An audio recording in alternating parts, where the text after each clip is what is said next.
자, 우리 사회가 직면하고 있는 가장 심각한 문제 중에 하나, 정말 해결하기 쉽지 않은 부동산 문제 얘기를 잠깐 하겠습니다. 부동산 안정은 양극화 완화를 위한 가장 큰 전제 조건 중에 하나입니다. 현재 우리의 부동산 시장은 자산 불평등과 가계부채, 또 청년들의 고통과 소외를 심화시키는 주요 원인 중에 하나입니다. 특히 그 과정에서 극단적인 투기 수요와 불안 심리가 뒤얽히면서 상당한 정도의 사회 자본이 비생산적 부동산에 묶입니다. 이것 때문에 경제 발전을 가로막고 있죠. 무엇보다 불법과 편법이 동원되는 부동산 불로소득은 우리 사회의 공정, 상식을 파괴하고 국민 통합을 저해하는 가장 큰 주범이 됐습니다. 부동산 문제를 정상화해야 자원의 생산적 재투자가 가능하고 또 사회적 역동성이 복원되고 양극화로 인한 갈등도 해결의 실마리를 찾을 수 있습니다. 정부는 이를 위해서 속도감 있는 공급 대책과 더불어서 현실에 부합하는 실수요자 지원 대책을 촘촘하게 마련하겠습니다. 조세 제도 역시 국민의 상식과 눈높이에 기초해서 공정하고 합리적으로 정비될 수 있게 하겠습니다. 모레 23일 부동산 국민대토론회가 진행됩니다. 망국적인 부동산 공화국에서 벗어나 국민 주거 안정과 생산적인 경제 발전으로 나아가기 위해서 우리 국민들의 목소리를 겸허하게 경청하고 또 그 속에서 실현 가능한 대안들, 대책들을 만들어내 보겠습니다. 지난 주말 인천의 한 물류 창고에서 대형 화재가 발생했습니다. 당국의 총력 대처로 큰 불은 잡았다는데 지금은 완전 소진했는지는 모르겠어요. 초진했다고 하는데 현장 대원들 또 인근 주민들의 피해가 최소화될 수 있도록 최선 다해 주시기 바랍니다. 지난 주말부터 계속된 집중호우로 곳곳에서 피해가 이어지고 있습니다. 이번 주에도 많은 비가 예보되고 있습니다. 재해 취약 지역에 대한 안전관리에 총력을 다해 주셔야 되겠습니다. 특히 경북 안동, 의성, 또 충남 서천, 경기 고양 등 지난해에 이어서 올해도 수해를 입는 지역들이 있는데 수해 복구를 최대한 서둘러 주시기 바랍니다. 지금까지 장마 대응은 매우 잘 하고 있다고 보여집니다. 아직 끝나지 않아서 뭐라고 말씀드리기는 그런데 어쨌든 여러분들 공직자들 각 부처의 노력으로 인명 피해도 최소화되고 있고 대응도 신속하게 이루어지는 것 같습니다. 앞으로도 지속적으로 경계심을 가지고 대응해 주시기 바랍니다. 장마 이후에 곧 극심한 폭염이 본격화될 겁니다. 그에 대한 대비책도 촘촘하게 수립해 주십시오. 냉방시설 이용이 힘든 취약계층들의 경우에는 열대야 때문에 또 더 큰 고통을 겪게 됩니다. 주로 일과 시간으로 한정되어 있는 무더위 쉼터 운영 시간을 적어도 폭염 기간 동안에는 확대하는 방안이 있을지 한번 점검해 주기 바랍니다. 아울러 시장, 군수, 구청장들께서는 여름철 재해 대책에 특별히 집중해서 가용한 모든 역량을 투입해 주시길 부탁드립니다. 무엇보다 주민 안전이 중요하지 않겠습니까? 그리고 이거 상당히 좀 특기할 만한 사항이 있더군요. 보통 장마가 끝나면 그 수해로 인한 복구 사업을 하게 되는데 제가 시장 도지사 할 때 경험에 의하면 조사하는데 뭐 몇 달, 또 심사 받는데 몇 달, 예산 편성하는데 한참 걸리고 그래서 겨우 예산 확보해가지고 공사 시작하려고 보면은 바로 또 장마가 시작되고 그러죠. 우리 김성한 구청장도 한때 겪었던 일이기도 할 겁니다. 근데 이번에 보니까 장마철 이전에 그 재복구 사업 사업이 얼마나 끝났느냐를 통계를 뽑는데 올해가 10년 중에서 최고치를 기록했다고 하네요. 장마 시작 전에 93.7%가 끝났다. 이게 최고치라고 합니다. 각 부처나 각 지방 정부들이 매우 잘 대처해 주셔서 감사드립니다. 어쨌든 이런 조치를 통해서 이제 수재나 피해가 줄어들고 또 그에 따라 인명 피해나 이런 것도 가능성이 줄어들기 때문에 이번에 이렇게 지금까지는 잘 대응하고 있는 게 이런 것들도 큰 영향을 미쳤던 것 같아요. 감사드립니다. 이런 최고치 갱신 이런 기록 나오면은 여기에 해당되는 우리 공직자들 뭐 다들 노력했지만 전원을 다 하기는 좀 어려우니까 몇 사람 뽑아가지고 좀 포상하든지 해주면 좋겠습니다. 올해 부처별 업무 보고가 지난주부터 시작됐는데 이제 대상 기관 절반 정도가 보고를 마무리했습니다.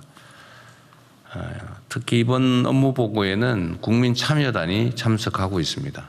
그리고 또 많은 국민들도 온라인을 통해서 실시간으로 댓글 등을 통해 의견들을 주고 계십니다. 각 정부 부처와 기관들은 업무 보고를 통해서 우리 주권자들께서 직접 지적한 사항들을 그냥 흘려버리지 말고 정책에 세심하게 반영해 주기 바랍니다. 아마 그 온라인 의견, 방송에 들어온 의견은 사실은 따져보면 엄청 많을 수 있는데 그게 다 국민들의 의견이고 이미 알고 있는 거라면 참고하시고 새로운 거라면 우리가 어차피 직면할 문제들을 미리 알려주는 거기 때문에 귀하게 여겨주면 좋겠어요. 그런 걸 사전적으로 잘 대비하는 게 국정에 대한 평가를 개선하는 길이 될 겁니다. 정부 임기가 지금 2년 차에 지금 접어들었습니다. 지금이야말로 국정 전반의 속도를 더욱 높여야 될 때입니다. 1년은 준비하는 과정이었다고 보더라도 이제는 이제 달려야 할 때죠. 다 잘하고 계십니다. 여러 가지 해야 될 일들이 많은데 전에도 말씀드렸지만 우리가 임기 초에는 큰 돌 집어내는데 주력했다면 이제 큰 돌은 대충 집어냈고 이제 중간 돌, 잔돌들 좀 집어내야 될 때가 됐습니다. 좀 양이 많아지죠, 점점. 손도 많이 가고. 근데 그러면 끝이냐? 그 다음에 자갈돌 집어내야 됩니다. 그건 다음에. 어쨌든 국정의 속도를 높여주시고 공무원들이 그래서 공직자들이 성실해야 됩니다. 그리고 이 공무라고 하는 게 사실 개인적인 또는 뭐 사업이나 또 개인적인 일과는 좀 차원이 다른 게 너무 많은 사람들이 관련되어 있다는 겁니다. 그러니까 지방정부는 해당 지방의 구성원 수만큼, 국가사무는 소위 국정은 국민 5,200만에 관계가 되어 있죠. 그래서 우리는 뭐 공사 이런 걸 구별하지 않습니까? 그래서 우리는 공적인 일을 하고 그에 대해서 책임을 지는 사람들이기 때문에 어쨌든 일상적으로 국민들의 삶에 어떤 영향을 미치는지 또는 좋은 영향을 미치는 건 무엇이 있는지 또 나쁜 영향을 미치고 있는 건 어떤 건지를 정말로 세심하게 일상적으로 신경 써야 됩니다. 국민들의 삶에 대한 적극적인 공감, 이해가 매우 중요하다고 판단됩니다. 뭐 당연하지만 가끔씩 잊어버릴 수가 있어요. 어떤 정책이나 개혁도 국민의 삶과 동떨어져서는 성공할 수 없습니다. 우리들의 이상과 가치 중요하지요. 뭐 그것 때문에 우리가 공직을 하기도 하고 정치를 하기도 하지만 더 중요한 것은 그 권력을 맡긴 그 권력의 귀속 주체인 국민들의 삶입니다. 가장 우선은 언제나 국민들의 삶이죠. 민생에 중점을 두는 게 좋지 않겠냐 생각됩니다. 항상 민심을 경청하고 또 이를 국정에 반영하는 자세를 잃지 않아야 되겠습니다.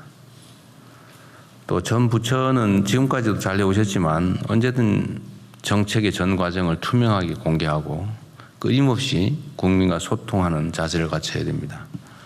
제가 최근에 언론 보도에 보니까 정보 공개 청구 가지고 자꾸 소송하고 소송할 때까지 안 주고 있다가 소송하더라도 자꾸 항소하고 상고하고 이러면서 시간 끌고 다 공개를 안 한다고 하던데 이게 행정 불신의 원인이 되거든요.